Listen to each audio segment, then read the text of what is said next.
Аса қамқор, ерекше мейірімді, рахымды Алла Тағаланың атымен бастаймын. Барлық салауаттар мен сәлемдер Алла Тағаланың сүйікті құлы пайғамбарымыз Мұхаммед Мұстафа саллаллаху алейхи вассаламға болсын.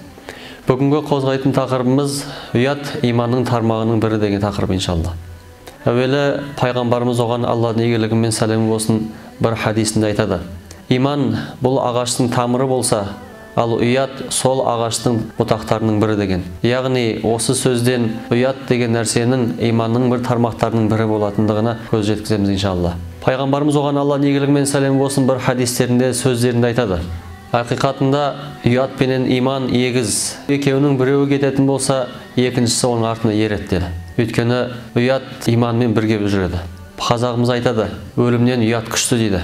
Пайғамбарымыз оған Алланың игілігі мен сәлемі болсын бір хадисінде айтады. Инна ликулли динин хулуқун ва хулуқул исламил хая.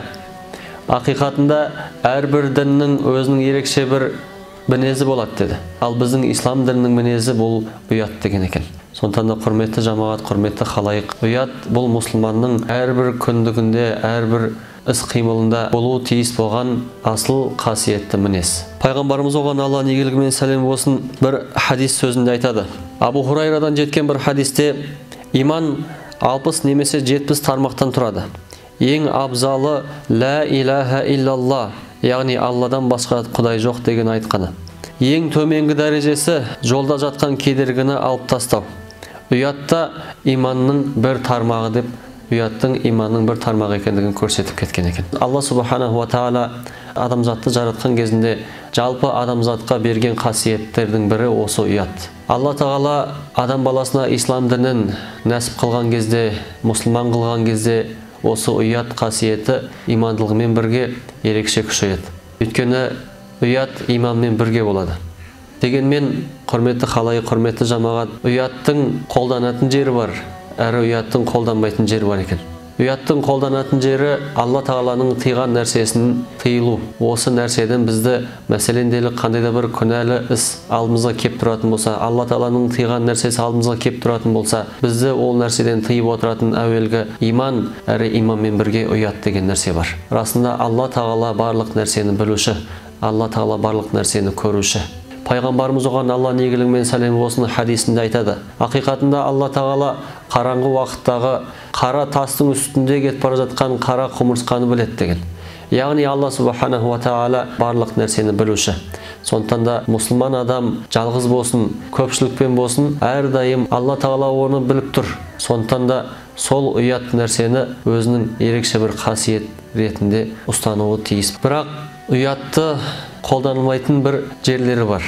Кейде білім талабы етіп жүрген шәкірттеріміздің кейбіреулері ұстазынан бір мәселенің сұрағын сұрағысы келсе, бірақ сол нәрседен ұялады екен. Бұл нәрсе дұрыс емес. Бұл ұятты қолданатын жер емес. Өйткені білімде ұят жоқ. Мынандай бір жақсы асыл сөз бар.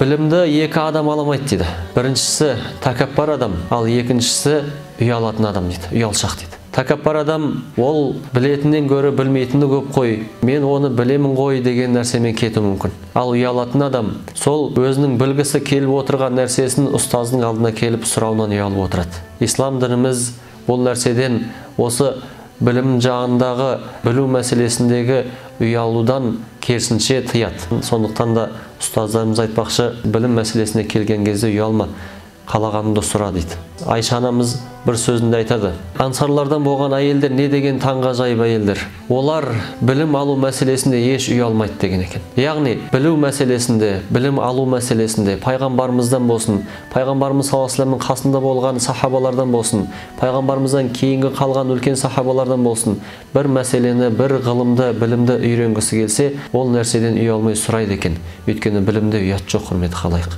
Білуге, ұстаздың алдында отырып сұрауға ешқандай бір қысылмай сұрау керек екен. Бірақ құрметті халайық, қазіргі кезде біреулеріміз көбінесе үлкен кісілерден табылатын бір қасиеттердің бірі: "Уа аға, намаз оқымайсыз ба? Аллаға құлшылық қылмайсыз ба?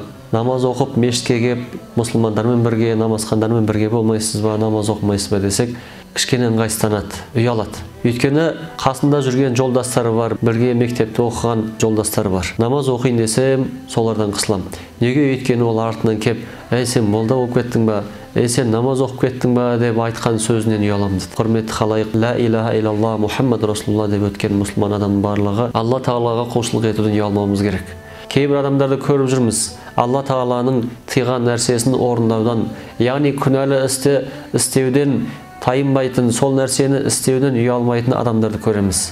Құрметті халайық, біз Алла Тағаланың тыйған нәрсесінен керісінше істемеуге әрекет етуіміз керек.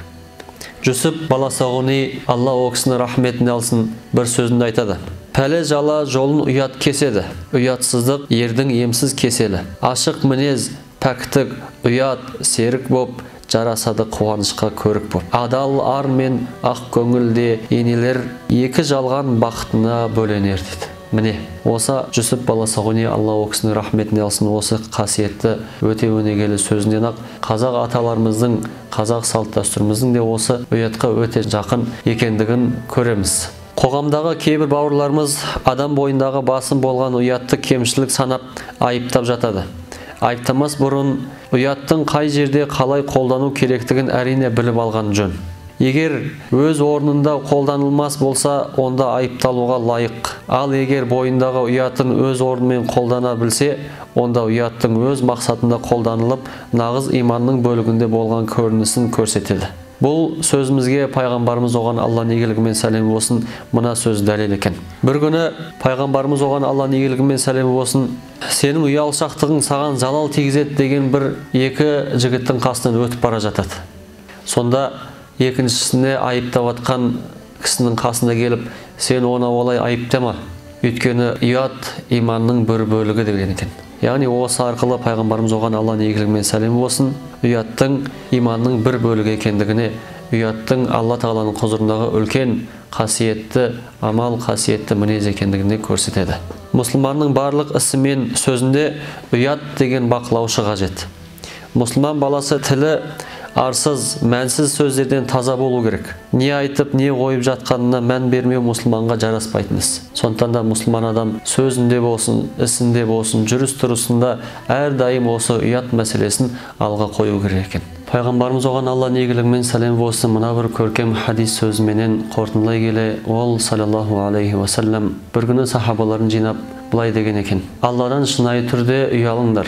Сонда сахабалар тұрып: уа Расулаллах, уа Алланың елшісі саллаллаху алейхи уассалам, біз Аллаға шүкір Алладан шынайы түрде ұяламыз ғой деді. Сонда пайғамбарымыз оған Алланың игілігімен сәлем болсын: олай емес. Расында Алладан шынайы түрде ұялу дегеніміз басты, яғни көз, құлақ, ауыз, мұрын сияқты мүшелерді күнәлі істерден сақтау. Екіншісі ішті және де оған байланысқан мүшелерді сақтау. Яғни аяқ, қол, ішпен не байланысты, жүрек, соның барлығын жаман нәрселерден сақтау. Әрі үшіншісі өлімді, әрі өзіңіздің пәнилік болатыныңызды, осы дүниеде мәңгі болмайтыныңызды естен шығармау. Ақиқатында ақыретті қалаған адам дүниенің артынан жүрмейді.